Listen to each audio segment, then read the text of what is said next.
Welcome to the Grow Your Business Cleveland video series. Co-producing and appearing in the series, the talented GYB CLE Interns. Supporting sponsors include NOAC, a regional partnership of Chambers of Commerce. New Image Media, Northeast Ohio's most recognized name in video for business. In this episode, Leslie Dickson, entrepreneur, leadership developer, and executive communications coach, shares the 4 key components to gaining personal credibility.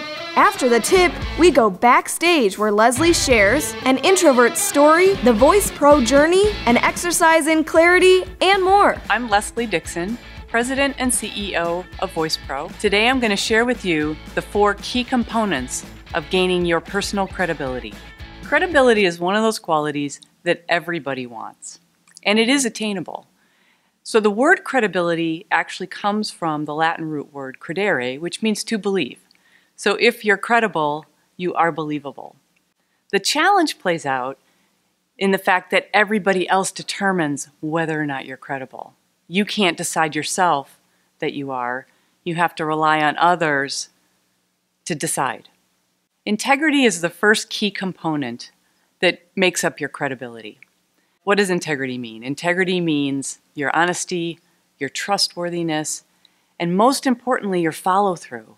So you do what you say you're going to do when you say you're going to do it. The second component that makes up your credibility is your expertise. This is your job knowledge, your experience, your homework, your preparedness, everything that goes into what you know about what you're talking about. It also plays out in what you don't know. There's always this fear factor of being asked a question that you don't know the answer to. It's perfectly okay to respond by saying, I don't have that information right now, but I know where to get it, and I'll get back to you with the information and the answer. The third component of credibility is dynamism. What is dynamism? Dynamism is your passion, your conviction, your enthusiasm about what you're talking about. If you cannot convey that you care about what you're saying, nobody's going to believe you at all. The fourth component to credibility is your openness. Now that really plays out in 2 different ways.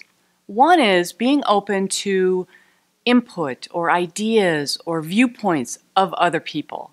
So you're open to hearing what they bring to the table. The second piece is opening yourself up. You know, we all want to come across as being perfect and professional and excellent at what we do.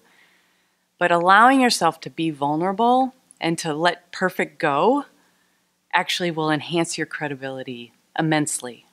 So now you know the 4 key components that will convey your personal credibility.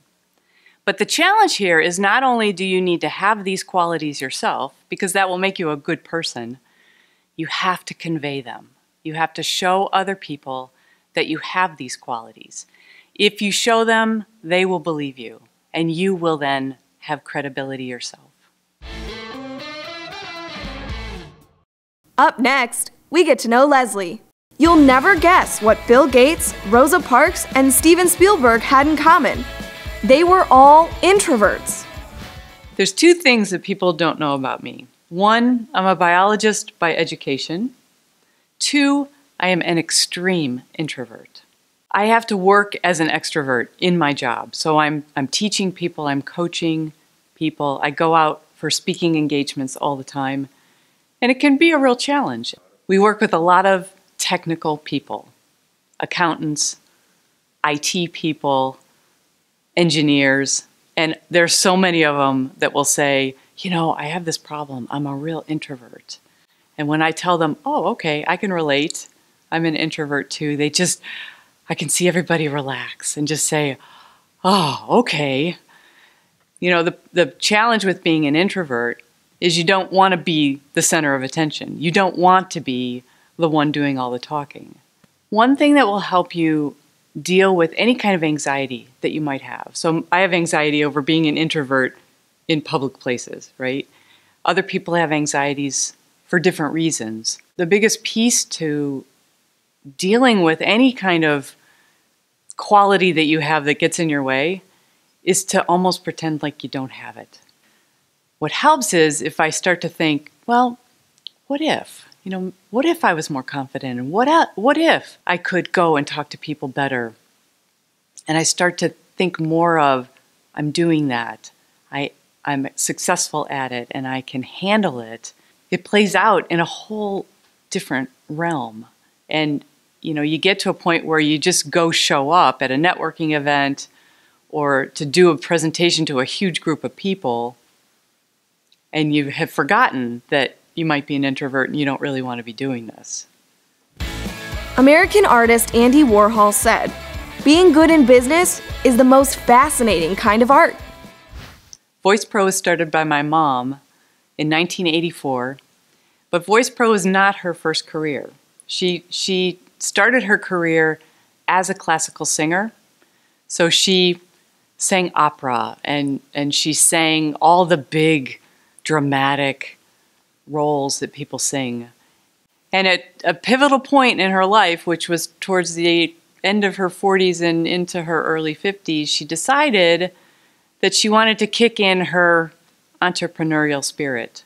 My mom took her lifetime of singing, of acting in the theater, and pulled out the key components. So she really studied how people excelled in different venues. And she looked at those different disciplines and decided that all of the people that rose to the top as the expert within those fields had 5 similar skill areas that they mastered. And so she took those skill areas and she packaged them into an application that worked in the business arena. And she went out and taught business people those same skill areas that the athletes use and that the actors use to help them be more effective and successful in their own careers. Leslie took the time to give a lesson in speaking with clarity. Watch and practice. So, Leslie, sometimes people tell me that they can't understand what I'm saying. Do you have any tips to help me with that? I do. I can give you an exercise that will actually help with your articulation, clarity, and if you get going fast, can actually slow you down. Oh, perfect. So all I want you to do is think about something you can talk about comfortably. Okay. Without worrying about anything else. Okay. So I started swimming when I was 8 years old for a rec swim team, and I've been swimming for club teams. I swam in college just for fun with a bunch of kids on a club team, but I swam in high school for 4 years on the varsity team. Good, good. Okay, so stop there for a second. So now I want to give you something to do differently. Okay. You can keep talking about swimming. Okay. But now I want you to complete every word you say. So really exaggerate it. Oh, man. Yeah, it's crazy. Okay. It's totally crazy. I coach a recreational swim team. Good. In Aurora with little kids. They are 8 years old and younger, and they are very energetic. Good. That's good. You can stop there. All right. So it's always important to, when you're practicing something new, go to the extreme, this is pretty extreme. So let's bring it back to something that's a little bit more conversational. Okay. So you can keep talking about swimming. Okay. Just like we're having a conversation. But see if you can remember to complete all your words. So it might slow you down a little bit. Okay. I also like to teach swim lessons to little kids and adults. We try to work on breathing and stroke technique, and I also teach swim lessons to an adult. She's very nice, and she speaks Italian, but she speaks English just fine, and she likes to work on her flip turns and her diving, and that's good. You can stop there. Good job. That's funny. So what did you notice between when you started and where we ended up? Did it feel any different or sound any different to you? I felt like I was talking a little bit slower and trying to enunciate but not sound like a robot. Right. Yeah. Yeah. You don't want robotic. That's not the goal. Right. But I wasn't going too quickly that I was slurring my words, like Right. in the first part that we were talking. So, Caitlin, if you practice this offline, you don't want to do this with anybody else, okay, because it's a little bit odd. But if you practice it offline, you'll find that you'll get more accustomed to the pace of it, and it won't feel robotic at all. And the result will be that everybody else will be able to hear you in such a crystal clear way.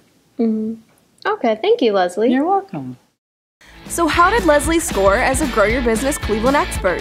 We gave a thumbs up for her tips on personal credibility, sharing an inspiring story, helping others achieve success, and being a biologist. Special thanks goes to our Grow Your Business Cleveland contributing experts for supporting our mission of growing business and kickstarting careers in Northeast Ohio. So don't miss a video or an opportunity to be a part of the show. Subscribe at GYBCLE.com and follow us on our social media channels. And remember, if you like it, share it.